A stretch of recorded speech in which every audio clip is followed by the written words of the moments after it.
These are sneaker trends that died in 2023. I know I'm going to be stating the obvious with a lot of these references. I know the sneaker market collectively is down and hype is down, and I am perfectly aware that a lot of the trends that I am identifying are the biggest ones from last year and the year before. I will also say that most of these shoes are still fire, I still like them, and at the end of the day, who really cares about trends? Just buy what you like and wear what you like. Starting off with a very obvious one, the Air Jordan 1 High. The Jordan 1 High has enjoyed Chance the Rapper levels of fall off this year. The recent Royal Reimagines, the Satin Breads, OG colorways have been bricking. GR colorways are sat on the shelves, gathering dust in outlets. Even a heavy-hitting collab with Union couldn't really generate much excitement for the model. The same could also be said, albeit not to the same extent, for the Air Jordan 1 Low OG. This sneaker has been super popular over the past few years, mainly owing to the Travis Scotts. But over the course of this year, we have seen shoes like the Atmosphere Grays sit, the Elephant Prints, which look just like the Supreme SBs, and even OG colorways like the Black Toe have been sitting and continue to sit. Air Jordan 4s. I know this is a semi-hot take, but the Air Jordan 4 fell off pretty hard this year. And this is in spite of the fact that one of the best sneakers of the year is an Air Jordan 4, the SB Pine Green. And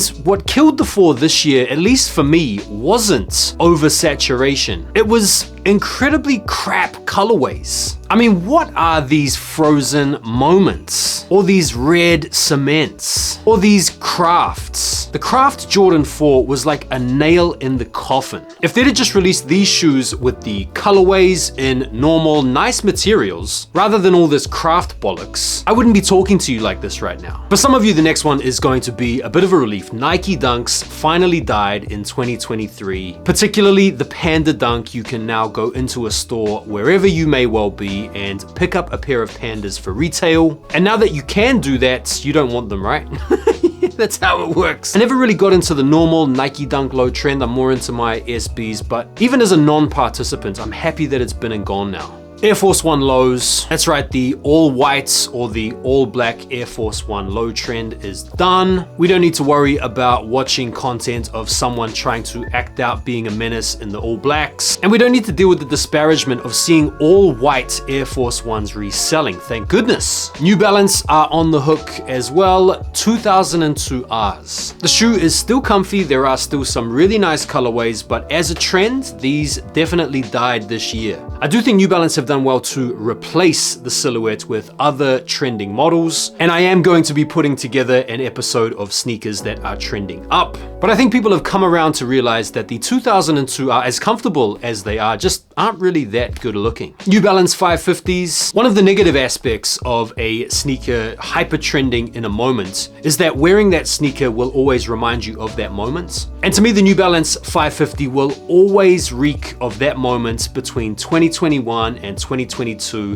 when New Balance was sort of really coming onto the market in a big way. So if I see someone wearing New Balance 550s, I can't help but feel like they're a sneakerhead from 2021. Still a cool shoe, still a good looking shoe, don't get me wrong, but they are dead now. Yeezys, they're dead. They're done, put them in the coffin. And it's not just because of the breakup between Adidas and Ye. It's because without Kanye wearing them, without the hype around them, the majority of the models just look crap. 450s, the 380s, the foam runners, these are proper ghastly looking. I'll always be a fan of the OG 350s and the V2s for the comfort and the nostalgia around that whole era, 2015 to 2017. But as far as sneaker trends go, these are dead, fam. I did also want to mention a few designer trainers, because you remember when the whole luxury sneaker market was popping off adjacent to the normal sneaker market. I feel like Alexander McQueen's have become a dead trend now. The same can definitely be said for the LV trainer and the LV skate trainer. You guys will remember probably like a year ago, these things were really popping off and they were reselling for a lot of money. I've seen a lot of pairs in the aftermarket going for way under retail, even though that same price is still incredibly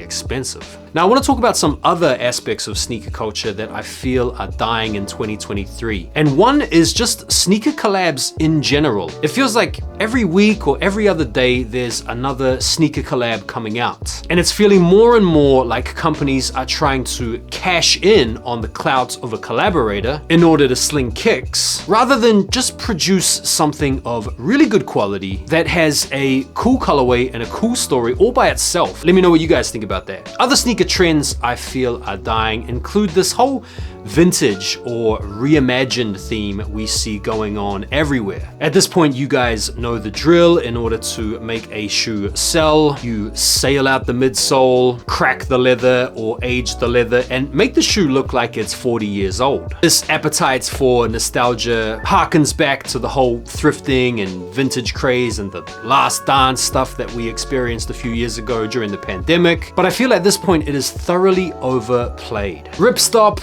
and wear away materials. I do think it's pretty cool in the context of a skate shoe to have a sneaker that features these wear away materials, but this constant push to customize your own sneakers to your own personal taste is feeling a little bit washed at this point. Let me know if there are any other sneaker trends that you feel are done, washed, overplayed, toasted up at this point down below in the comments. And if there is enough discourse around it, I will be happy to include them in a follow-up episode down the line sometime. Let me know what you guys thought down below in the comments. I appreciate your guys' view as always. Like the video before you bounce, and I will see you guys on the next video. Take care for now, and peace.